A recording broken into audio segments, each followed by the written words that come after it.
À l'orée de Babylone, un jeune roi affronterait la plus grande armée du monde, un souverain sans couronne divine, sans lignée perse, mais portant un nom que le destin n'aurait jamais osé effacer.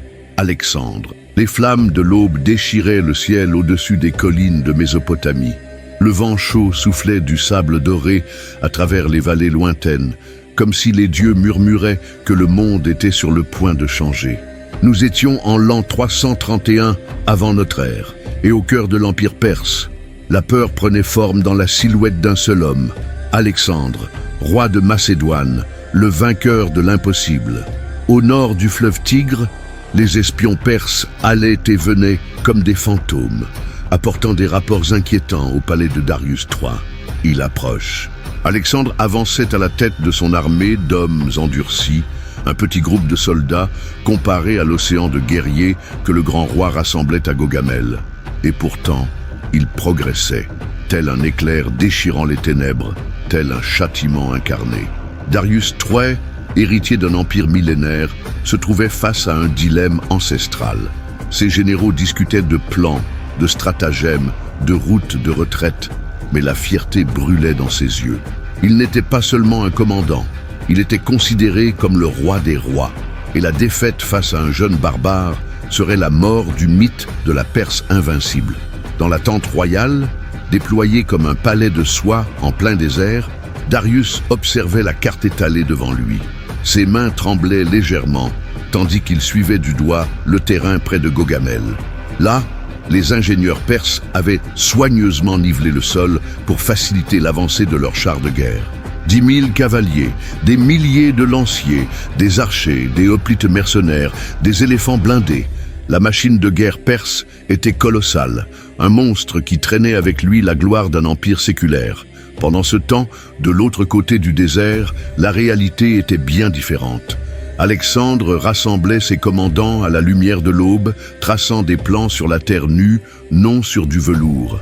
Il n'avait pas la supériorité numérique. Il ne disposait pas d'or en abondance, ni de prophéties en sa faveur.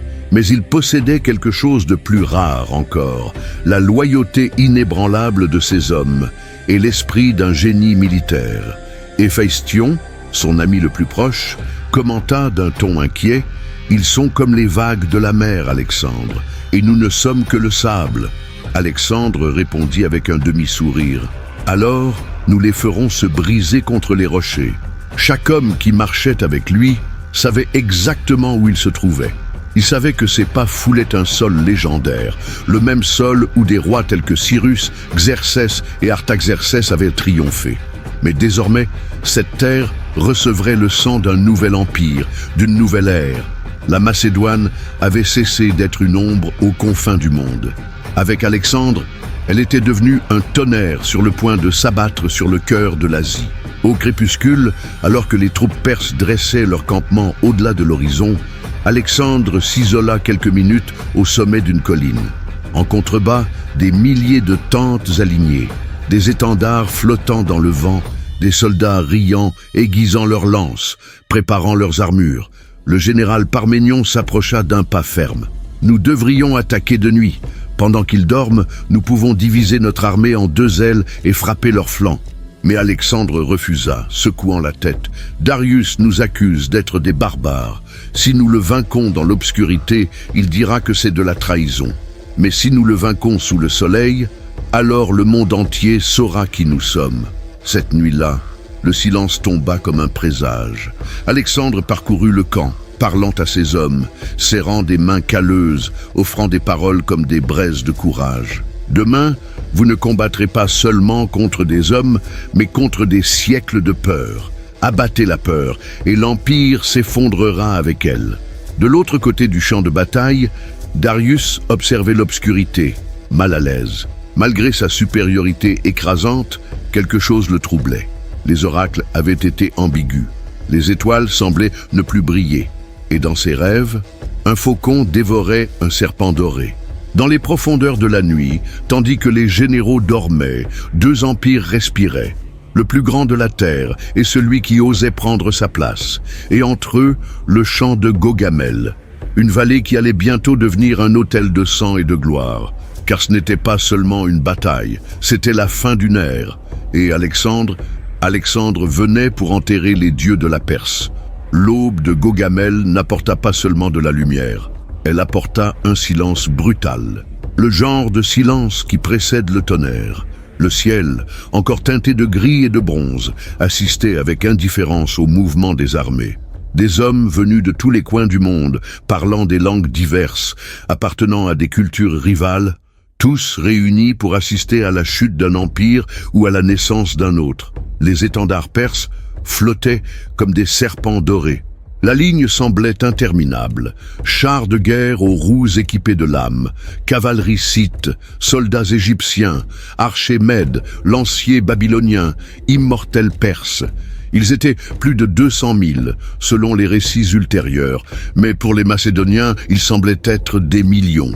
Une mer humaine armée jusqu'aux dents. En plein centre, sous un dais pourpre, se tenait Darius III, revêtu d'une armure incrustée de pierres précieuses, comme si toute la richesse de l'Empire était devenue sa cuirasse. En revanche, du côté occidental du champ de bataille, les Macédoniens se formaient dans un silence discipliné. Leurs lances, les sarisses, formaient des murailles de fer avançant lentement avec la précision d'une horloge de guerre. Ils étaient moins de 40 000. Mais aucun parmi eux ne doutait de l'homme qui les menait. Alexandre chevauchait calmement devant les phalanges. Son armure scintillait sous le soleil levant, mais ses yeux étaient sombres, concentrés, intenses. Il leva la main et le silence devint encore plus profond. D'une voix forte, résonnant comme un tonnerre dans le cœur de ses soldats, il déclara « Devant nous ne se trouve pas seulement l'ennemi, c'est l'histoire elle-même. Aujourd'hui, nous la déchirerons avec du fer. Aujourd'hui, nos noms seront gravés dans le marbre éternel du temps. » Les phalanges frappèrent leurs lances contre leurs boucliers, un rugissement métallique résonnant dans la vallée. Puis, Alexandre retourna en première ligne, se positionnant avec sa cavalerie sur l'aile droite. C'était un geste risqué. Mener personnellement une aile était dangereux. Mais il ne connaissait aucun autre chemin que celui de la présence au cœur même de la tempête. Le plan était audacieux. Simuler une retraite avec la cavalerie légère pour attirer les Perses vers la droite et ouvrir une brèche au centre. Parménion dirigerait l'aile gauche et maintiendrait les Perses occupés. Pendant ce temps, la phalange centrale avancerait avec une précision mathématique, comme des murailles vivantes avançant vers la mort. De l'autre côté, Darius comptait sur ses effectifs. Dans son esprit, la force brute écraserait la ruse. Il ordonna aux chars de guerre d'avancer. Dans des cris assourdissants, les chevaux s'élancèrent, tirant des chariots ornés, chaque roue équipée de lames destinées à déchirer le sol et broyer des os. Mais Alexandre s'y attendait. Ces hommes s'ouvrirent comme une porte, créant des couloirs pour que les chars passent inutilement, puis soient anéantis par des javelots et des lances lorsqu'ils perdaient de la vitesse. La première tentative de briser les lignes macédoniennes avait échoué. Et avec elle, la confiance de nombreux soldats de l'armée de Darius. Du haut de son trône mobile, Darius fronça les sourcils. Il ordonna l'avancée de la cavalerie lourde sur les deux ailes, tout en reculant légèrement avec sa garde royale. Le champ de Gaugamel commençait à se transformer en tourbillon. Poussière et sang envahissaient l'horizon. Sur l'aile droite, Alexandre dirigeait personnellement sa cavalerie de compagnons. Épée au poing, il avançait comme un éclair. Ses yeux scrutaient le champ de bataille, cherchant le moment précis. C'était dans ce chaos que le génie s'épanouissait. Et quand la phalange centrale avança fermement, pressant les Perses au centre, il vit sa chance. « Maintenant !» cria-t-il, et avec sa cavalerie, il perça la ligne ennemie. Une brèche s'ouvrit, exactement là où Darius était positionné. La peur traversa le camp perse comme un feu dans de la paille sèche. La garde royale s'organisa à la hâte, mais Alexandre galopait déjà vers le cœur de l'Empire. Darius, voyant l'avancée fulgurante de l'ennemi, hésita. Son chariot vira, un cheval s'effondra. Panique. Et alors, l'impensable se produisit. Le roi des rois tourna les talons et s'enfuit du champ de bataille. La nouvelle se répandit parmi les Perses comme une peste. Une armée, aussi nombreuse soit-elle, ne peut combattre sans âme. Et l'âme de la Perse venait de fuir. Au centre et à gauche, Parménion combattait difficilement face à une résistance farouche, mais la fuite de Darius rompit la cohésion ennemie. Des troupes commencèrent à reculer, d'autres se rendirent. Le sable se teinta de rouge et les cris des vaincus se mêlèrent au fracas des lances. Alexandre ne s'arrêta pas. Il poursuivit Darius aussi loin que possible avant de revenir sur le champ. Là, à Gaugamel, il vit ce qu'il avait accompli. Un empire entier était tombé. Non pas avec le rugissement de 1000 tambours, mais avec le retrait silencieux d'un roi vaincu par la peur. Au coucher du soleil, Alexandre marcha à travers le champ jonché de cadavres. Il n'y avait pas de célébration, il n'y avait que du respect. Pour ceux qui avaient combattu, pour ceux qui étaient tombés, pour ceux qui commençaient. Cette nuit-là, sous le ciel de Babylone, Alexandre n'était plus seulement roi, il était le maître de l'Asie. Et Gaugamel, le tombeau de la Perse. La poussière de la bataille flottait encore dans l'air quand Alexandre mit pied à terre. Ses bottes écrasèrent cendres et sang, tandis qu'il avançait lentement parmi les morts de Gaugamel. Il n'y avait aucune jubilation dans son regard, seulement un silence pesant, presque respectueux. Ce n'était pas seulement une victoire militaire, c'était la fin d'une ère, l'effondrement d'un empire qui, pendant des siècles, avait dominé les terres entre la mer Égée et l'Indus. Darius s'était enfui, et avec lui, l'autorité de la Perse. Autour de lui, ses généraux le regardaient comme s'ils voyaient quelque chose au-delà de l'humain. Parménion, épuisé, couvert de poussière et de sueur, murmura en s'approchant. « D'un seul coup, tu as détruit un monde. » Alexandre ne répondit pas. Son regard était fixé sur l'horizon, où le soleil mourait entre des montagnes lointaines. Là, dans les ombres du crépuscule, naissait quelque chose de nouveau, quelque chose encore sans nom. Il était désormais roi de l'Asie, mais que signifiait cela? Quel monde devait-il construire à partir des ruines?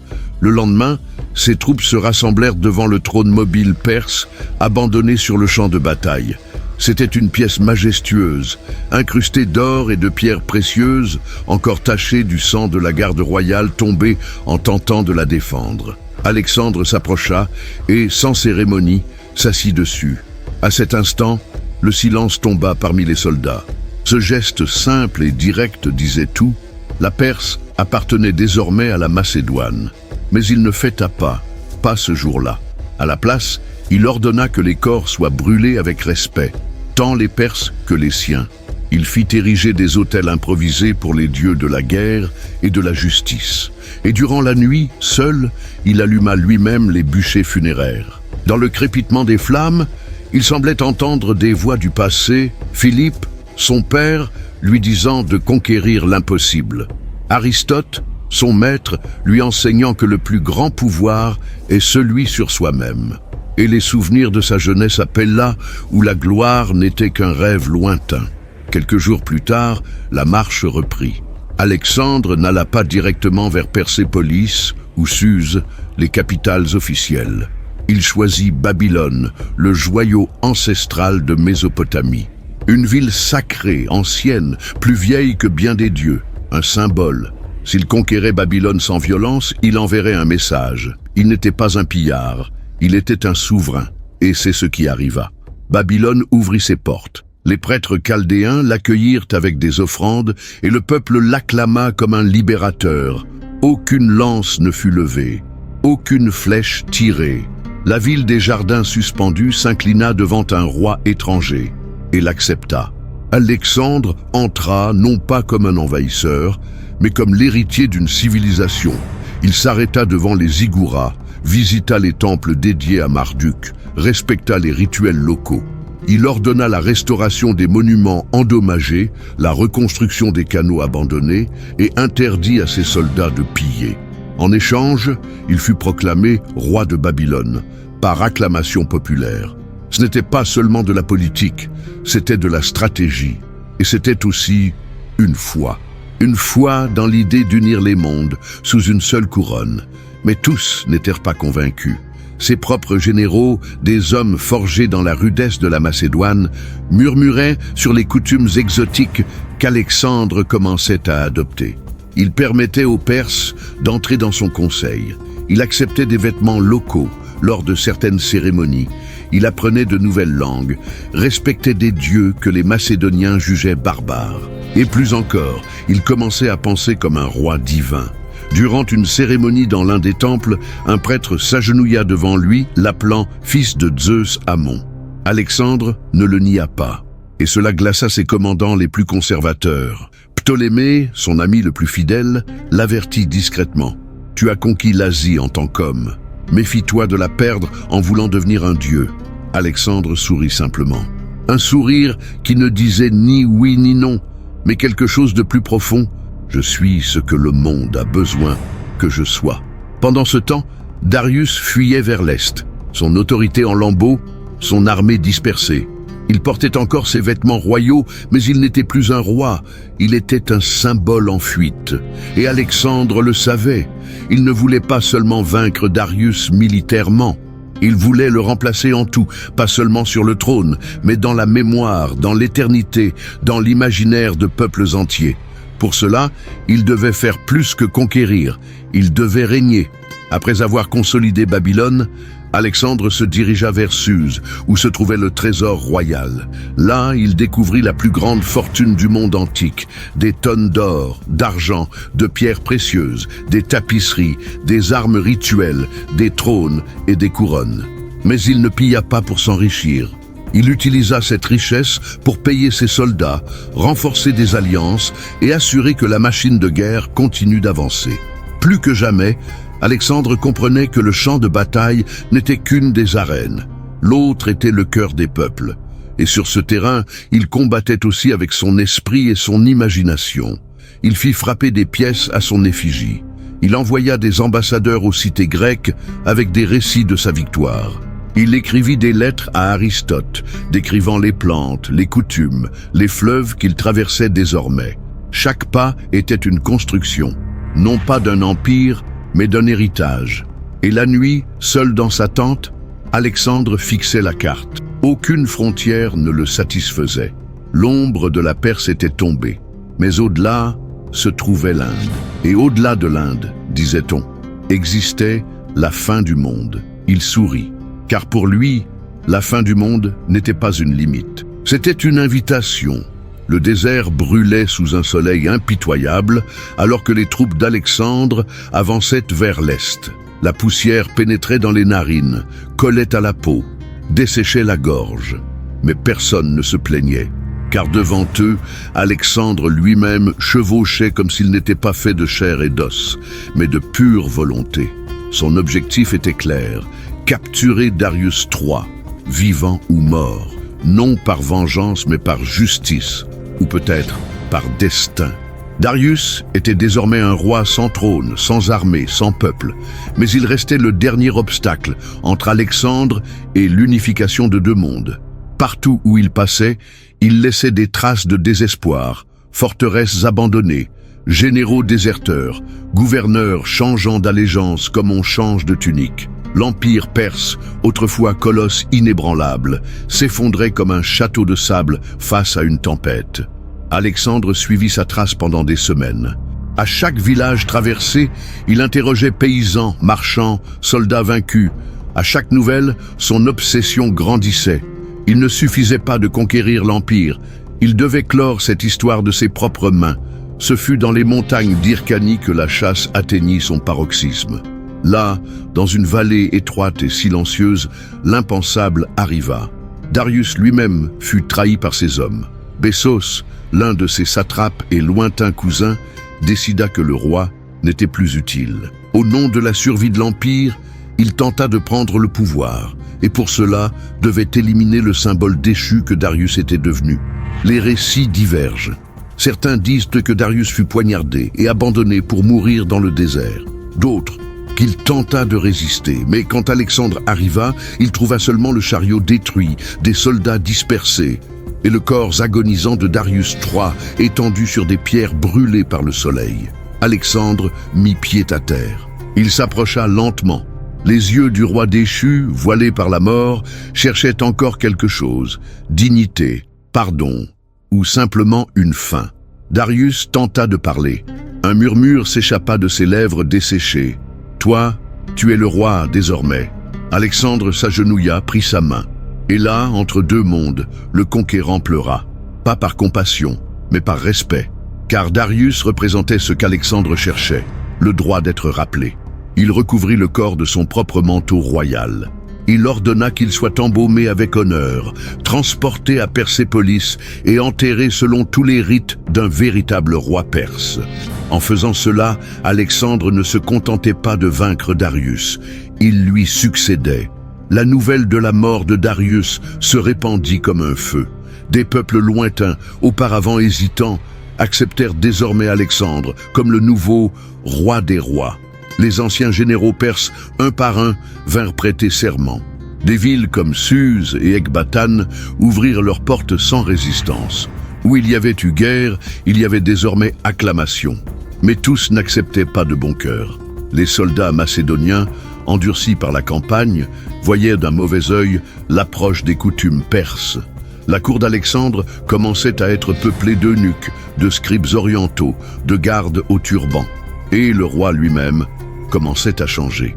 Un soir, lors d'un banquet à Suse, Alexandre apparut vêtu à la mode perse, des vêtements longs ornés de joyaux et un turban royal.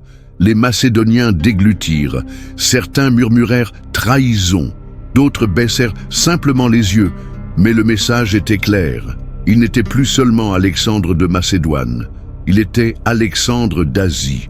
Bientôt commença ce que l'histoire appellerait sa transformation impériale. Il épousa des femmes perses de la noblesse. Il adopta des titres locaux. Il fit frapper des pièces avec son profil encadré de symboles des deux mondes. Le lion d'Héraclès et le disque solaire d'Ahura Mazda.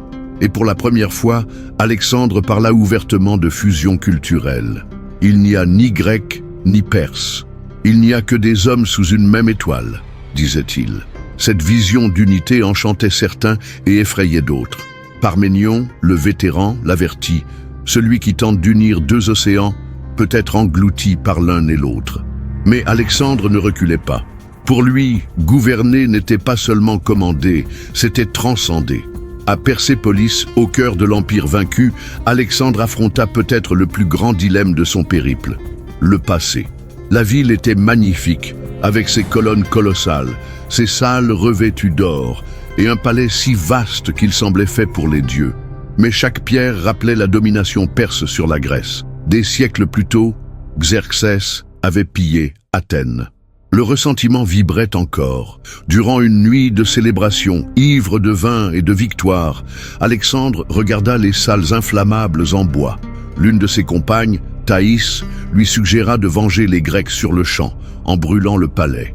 Alexandre hésita. Puis, il leva sa torche et la jeta sur les rideaux de soie.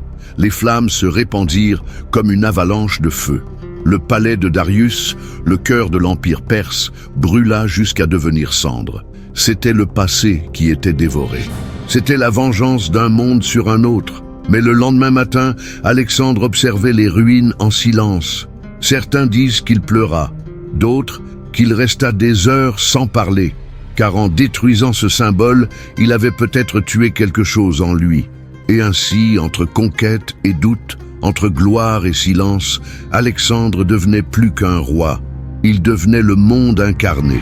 Il n'y avait plus de trônes à prendre, seulement des horizons à atteindre. Et dans les plaines de l'Iran, quand le vent soufflait entre les étendards de ses troupes, on pouvait sentir ce qui naissait.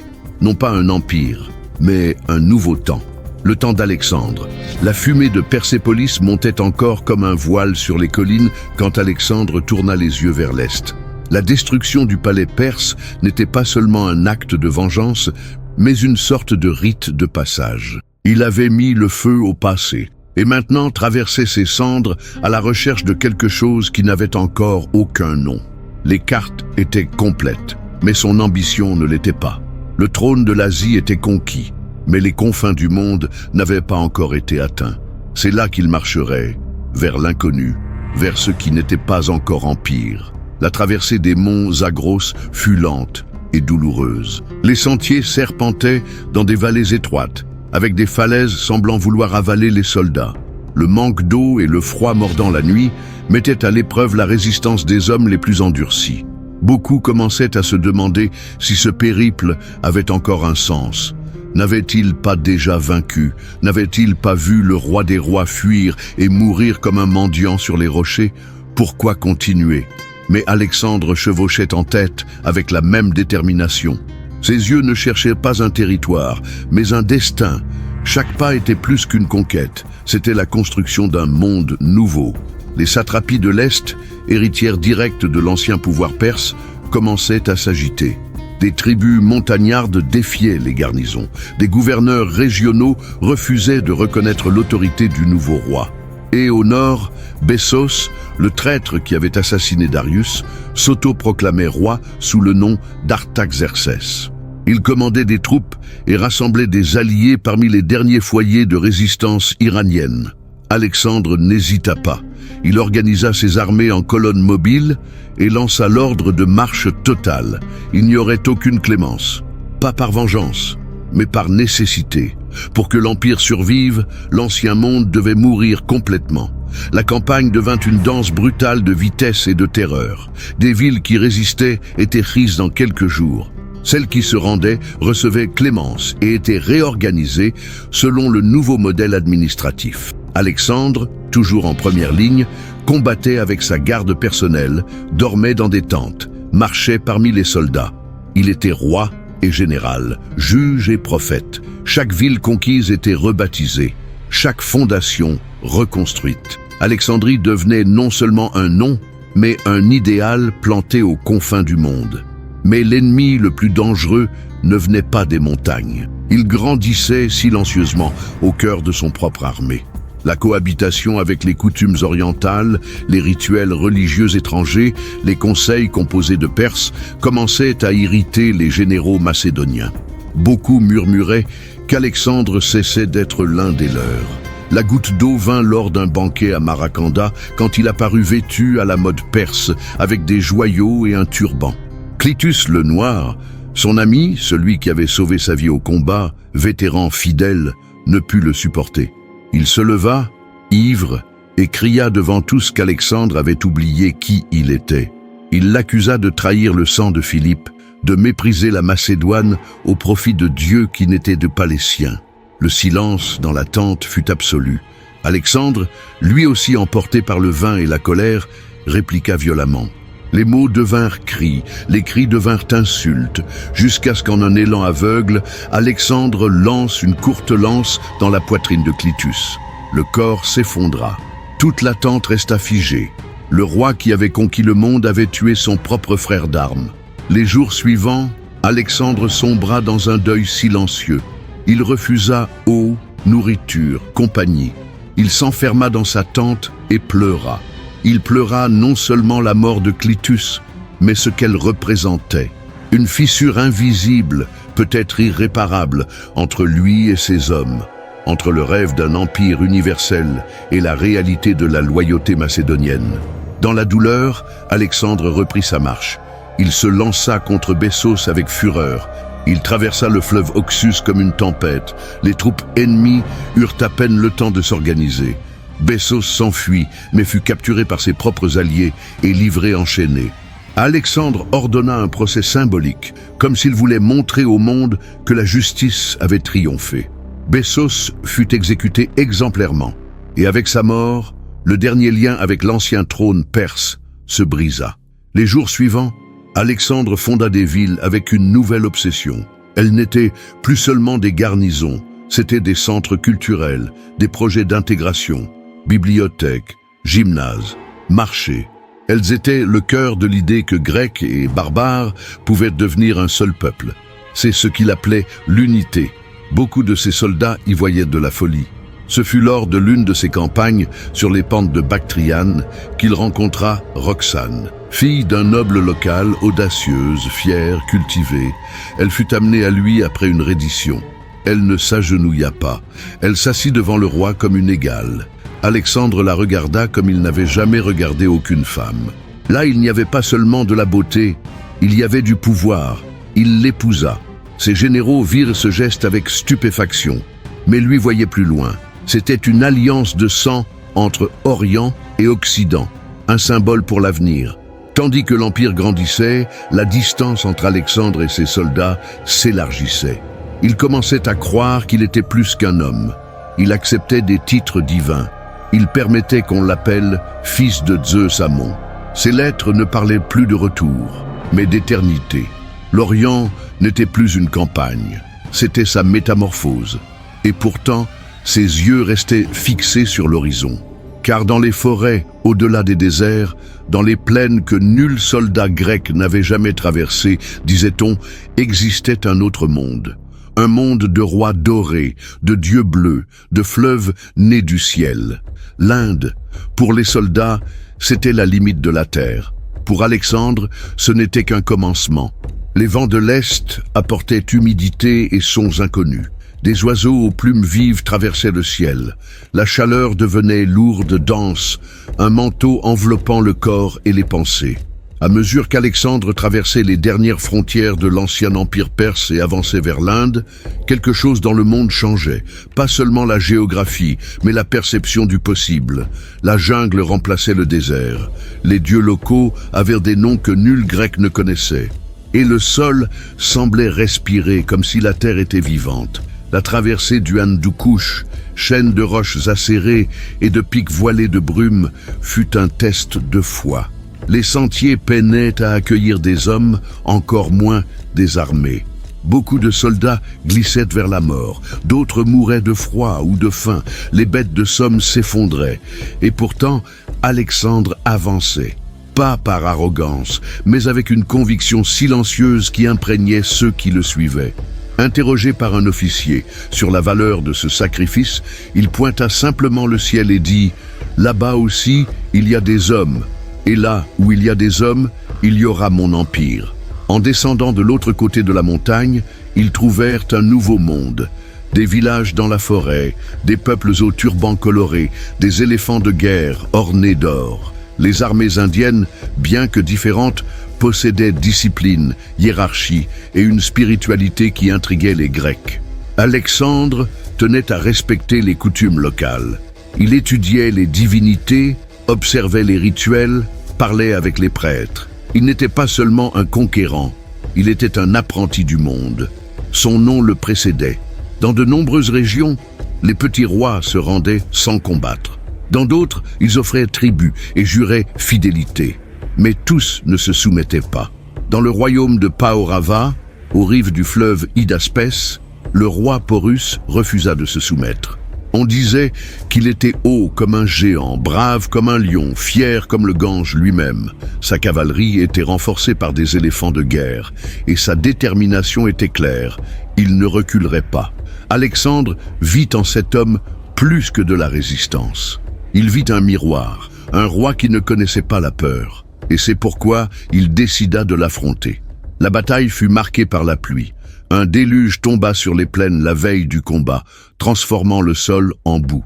Les armures glissaient, les chevaux s'enlisaient, les arcs faisaient défaut.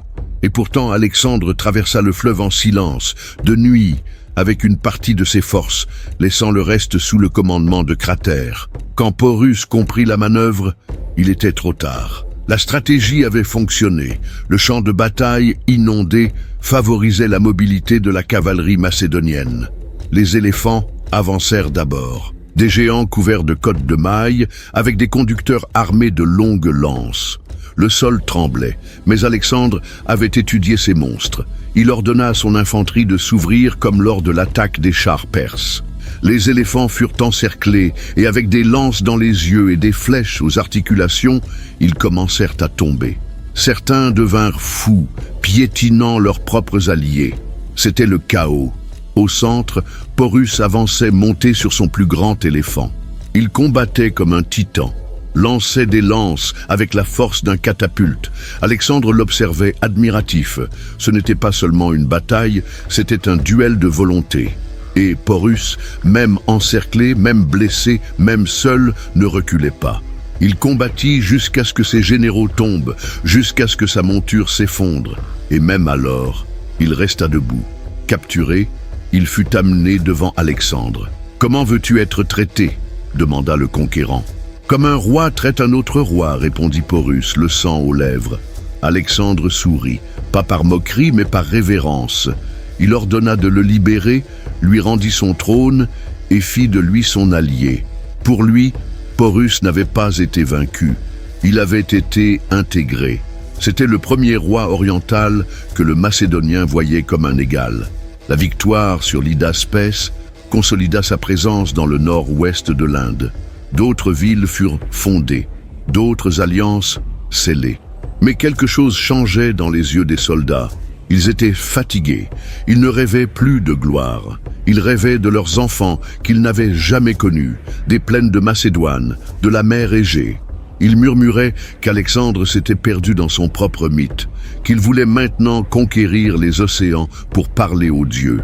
La mutinerie éclata durant la marche vers l'est. Aux rives du fleuve Iphasès, l'armée s'arrêta. Elle n'irait pas plus loin. Alexandre tenta de les convaincre. Il promit des récompenses, parla de ce qui restait à découvrir, palais dorés, villes dans les nuages, de nouveaux mondes. Mais les visages étaient fermés.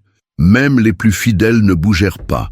Et dans ce silence dur, Alexandre comprit. Durant la nuit, il s'éloigna. Il resta seul au bord du fleuve, regardant l'eau qui coulait vers l'inconnu. Il pleura, pas par défaite, mais parce qu'il savait qu'il n'était plus possible d'aller plus loin.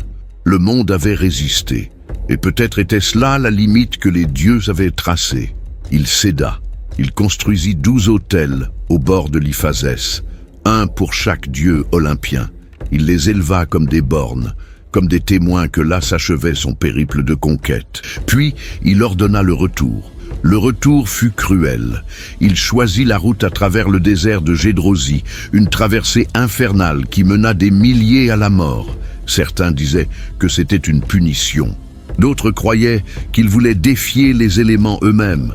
Il marcha parmi les morts comme s'il cherchait quelque chose qu'il avait perdu. Mais il arriva avec une partie de son armée, de retour en Perse. Il n'était plus le même. Il avait traversé le monde, touché les confins de la terre, vaincu des rois et fondé des villes.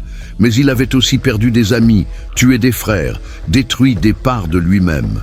Et maintenant, à 30 ans, il était l'homme le plus puissant de la terre et le plus solitaire. Dans ses yeux, il y avait l'Inde, et dans son ombre, un empire qui commençait à trembler. Le soleil brûlait sur les murailles de Babylone quand les premiers étendards macédoniens furent aperçus à l'horizon.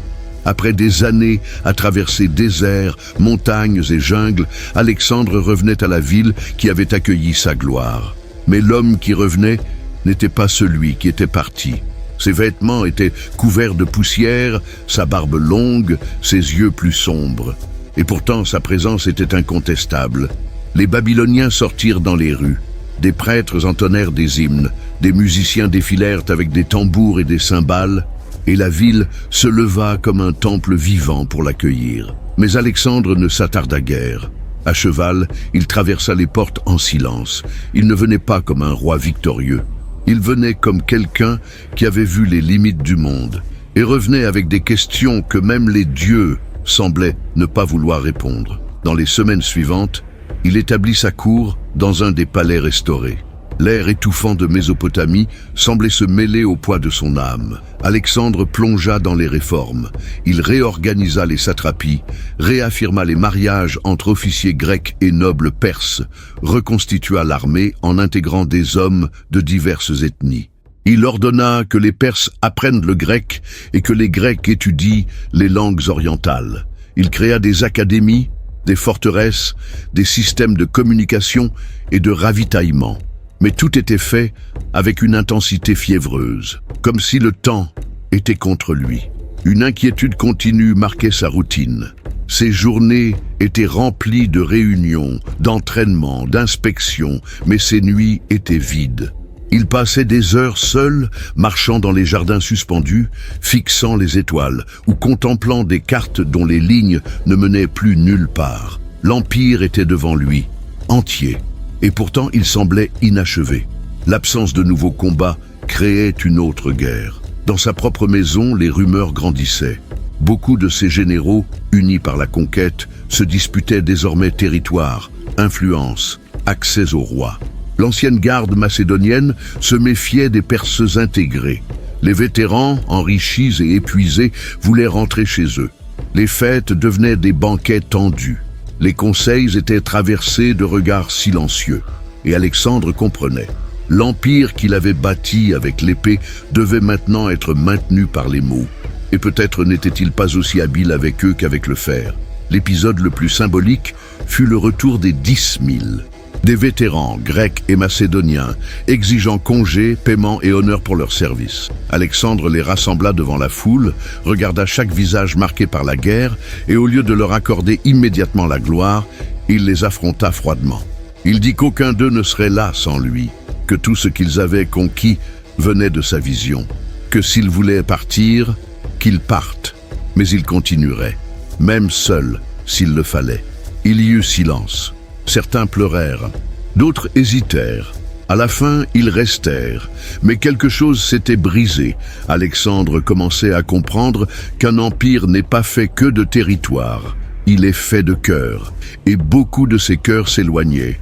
Ils lui obéissaient encore, ils l'appelaient encore roi, mais ils ne le suivaient plus avec passion. Le mythe qu'il avait construit avec courage était désormais maintenu par la crainte, et la solitude qui l'accompagnait devenait de plus en plus insupportable. Il chercha un réconfort auprès de son épouse. Roxane était enceinte, ils attendaient un héritier. Pour la première fois, Alexandre sentait la proximité de la continuité. L'enfant serait la fusion vivante entre Orient et Occident, un symbole de ce qu'il prêchait tant. Mais la joie était étouffée par les inquiétudes. Qui garantirait le trône? Qui maintiendrait l'idée quand il ne serait plus là? C'était comme s'il pressentait inconsciemment ce qui approchait. Un soir, dans la salle de marbre du palais, il fit un sacrifice aux dieux. Il convia ses généraux, ses prêtres, ses devins. Le vin coulait, les danses résonnaient dans les couloirs, mais son expression était distante. À un moment donné, il se retira. Certains disent qu'il trébucha, d'autres qu'il chancela. La nuit passa sans bruit. Mais le lendemain matin, Alexandre ne se leva pas. Fièvre. Son corps brûlait. Il délirait. Il transpirait sans cesse. Pendant des jours, les médecins se relayèrent. Bain froid, infusion, prière. Rien ne pouvait arrêter la progression de la maladie. Certains parlaient d'empoisonnement, d'autres de châtiment divin. Mais rien n'était certain. Alexandre, l'invincible, l'homme qui avait traversé le monde, gisait immobile, réduit à la chair qu'il avait toujours méprisée. Au pied de son lit, des officiers priaient, des généraux chuchotaient sur la succession, et l'Empire tremblait. Dans un bref moment de lucidité, on lui demanda à qui il laissait le trône. Il murmura au plus fort. Ce fut sa dernière décision et son plus grand échec. Quelques jours plus tard, son corps fut préparé avec des parfums et enveloppé d'or. Les foules vinrent le voir, prêtres, soldats, esclaves, rois vaincus. Tous voulaient témoigner de la chute du soleil. Et quand le cortège funéraire partit vers l'Égypte, où il serait enterré, on dit que même les vents se turent. Alexandre était parti. Mais il laissait derrière lui non seulement un empire, il laissait une question. Que faire d'un monde déjà conquis? Le corps d'Alexandre gisait immobile, mais son absence criait comme un tonnerre sans fin.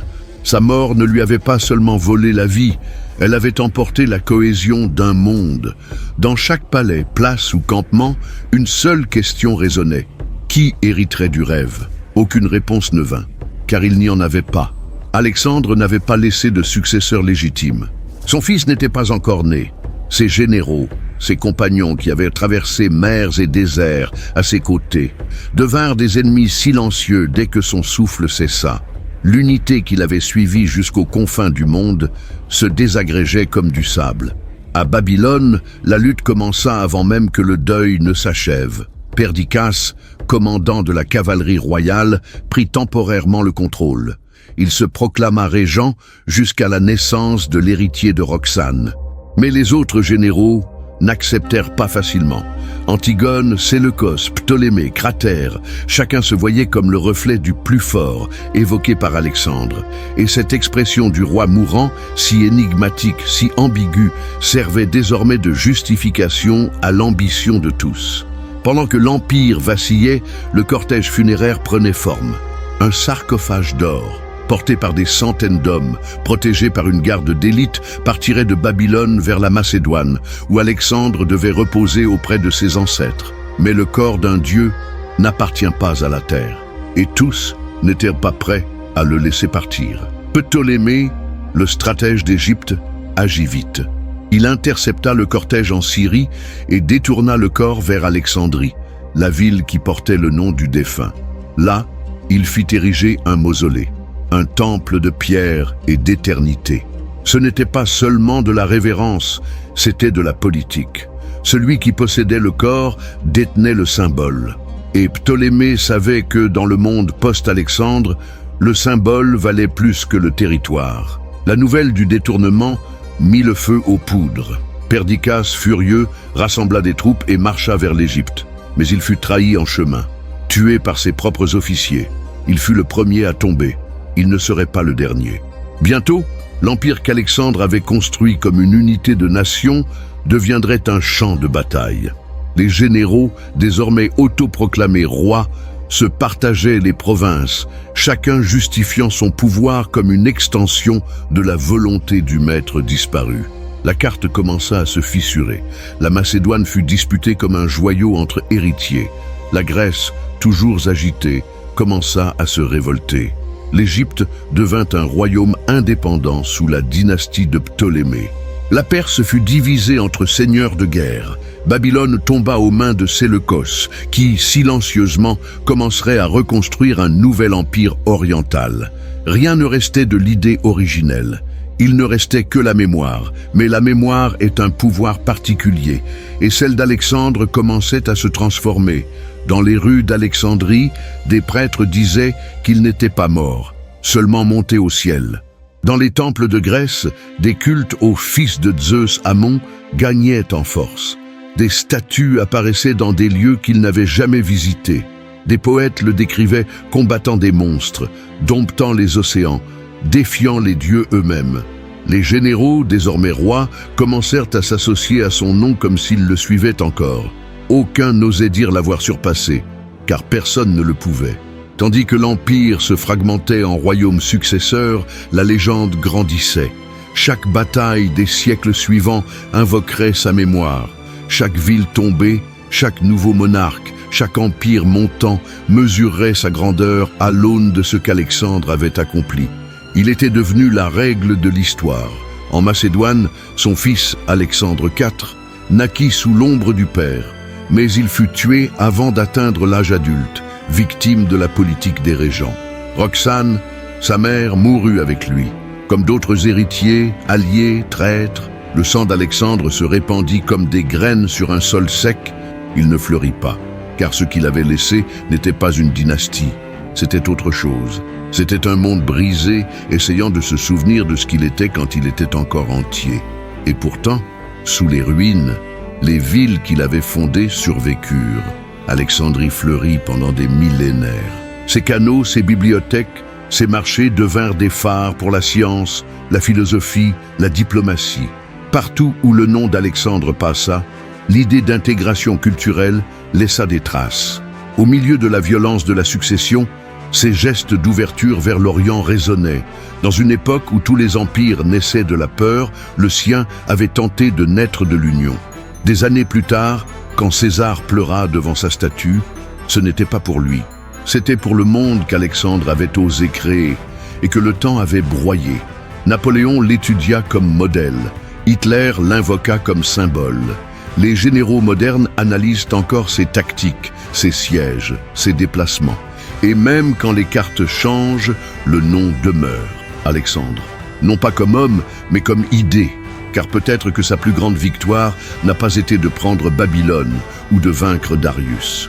Peut-être a-t-elle été de faire croire au monde, un instant, qu'il était possible de briser toutes les frontières et de réunir les peuples sous une même lumière.